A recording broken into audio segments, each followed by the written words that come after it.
The other Eastern Conference team that a lot of people are still trying to figure out if the Sixers or the Knicks are second or third in the East. They're currently, since Derek talked about the top five, Denver is fourth behind the Sixers at plus 850. The Knicks are 100 behind the Sixers at plus 900 right now, according to Bet365. And as a result, of course, as we talk about this, again, a lot of people have them, Derek, trying to figure out who's best. Sixers and Knicks, who's a deeper team, who has the best starting five. They both have done a pretty darn good job. New York, again, they get these starters, and Julius Randle coming back, making a trade for Kale, OG Anunoby returning.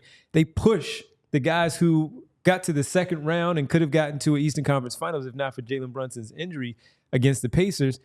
Those guys slide to the bench, and their bench is now really, really deep for what they have. The only issue for me that I look at is the Isaiah Hartenstein loss that put Mitchell Robinson right back in the starting role. But who's their backup five? Precious Achiuwa, Jericho Sims.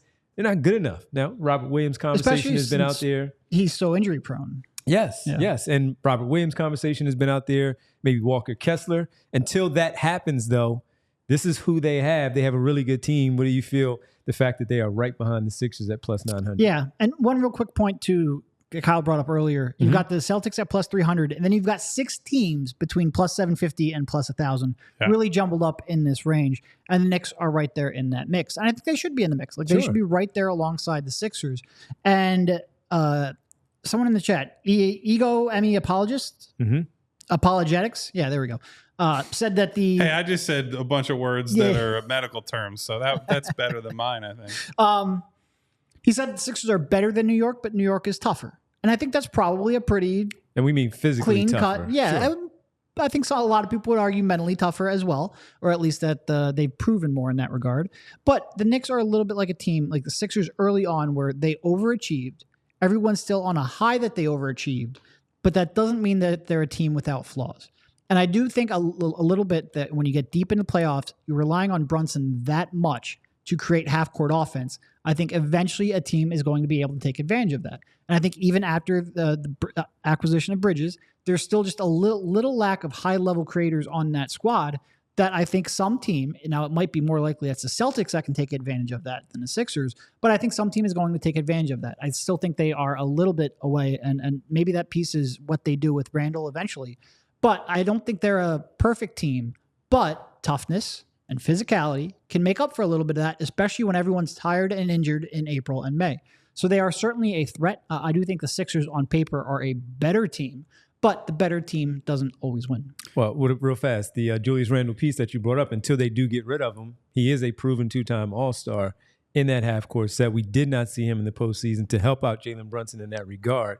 Could that help them? That should be able to help them. Yeah, so I think to build off of Derek's point, I do think the Knicks are like call them the safer bet. If I were to say, is it more likely that their flaw, who is it more likely that their flaws undermine them? You would say the Sixers, because their flaws are Joel's never healthy in the playoffs, and that's been more true than not, obviously.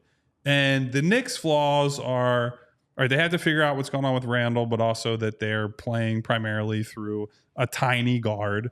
But the concerns with small guards come later in their careers, right? Like it's when they hit their early to mid 30s, the physical drop off is steep. Like we have Brunson is just kind of getting to that all NBA, even like MVP conversation type level.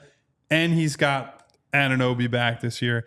And they got Mikal to help out with the creation, to space the floor, to take on tough defensive assignments, and to push some of those guys that maybe were like 1-2 spots in the rotation too high last year back into more of their natural spots on the team. So I do think there are fewer things that the Knicks have to figure out.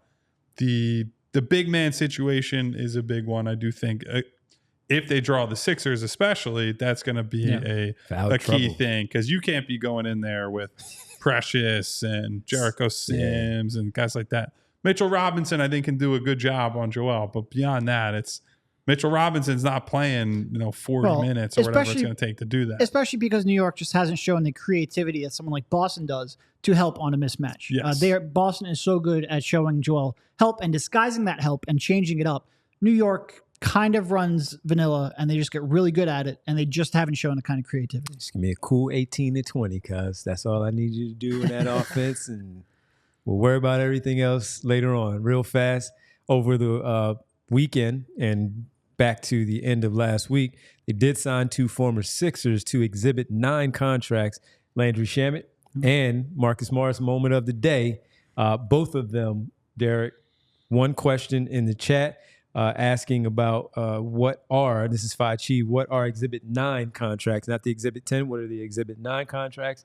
And does that do anything for both of those players on that team? It's just a training camp invite with a non-guaranteed contract. Yeah. Whereas like an Exhibit 10 would give you like a small bonus so that you would then also, they get your rights if you sign with the G League. Exhibit 9 is just a straight non-guarantee. Yeah, so I believe they essentially, those two along with, they signed Chuma Okeke, who we talked about on the show this summer. One of your guys. They signed him to, I don't think he was on an Exhibit 9. I think he's just on a non-guaranteed deal.